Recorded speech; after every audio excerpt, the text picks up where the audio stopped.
Sydney jockey Glenn Boss and Sydney trainer Gai Waterhouse were looking forward to the $5 million Dubai World Cup. It was scheduled to be run in the early hours of Sunday morning, but as we've since found out in the last couple of days, the race had to be abandoned due to very heavy rain. Jim McGrath from Channel 4 in England has filed this report. All came to a sad end here about an hour and 3/4 ago.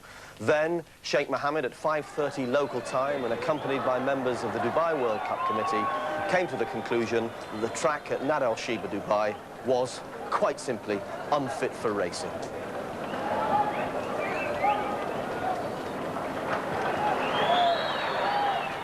No other choice, really. The rain had driven down intensity since shortly after we left you on the morning line. Some 4 hours of rain, considerable quantity in a very short space of time. Pretty quickly, the whole place was deluged. This is the middle of the afternoon, but the lights are on, any form of transport commandeered, the whole situation quite hopeless.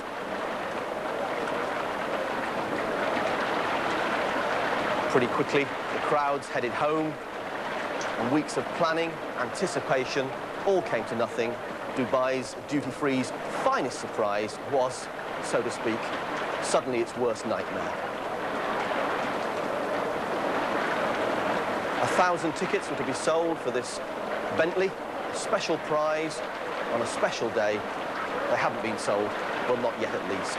There are one of the many corporate areas, untouched, and barefoot in the park, the best way out of a soggy mess. Yep, you could say some storm in some port.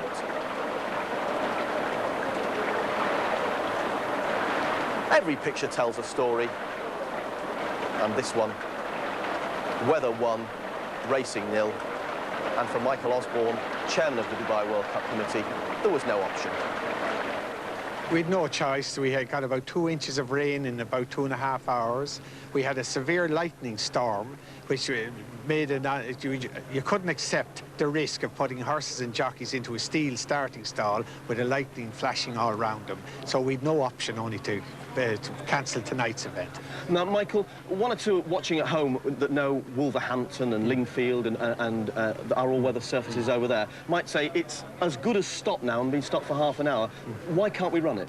No, the water hasn't drained away quickly enough. These are the best horses in the world. It would be unfair to the owners, trainers and jockeys to subject them to a track that we believe is unfit for racing at this moment. At the moment, we've got umpteen souvenirs of a race that's never happened, but you're pretty confident it will go ahead later in the week? Yes, the forecast starting tomorrow, Monday, is for 4 dry days in a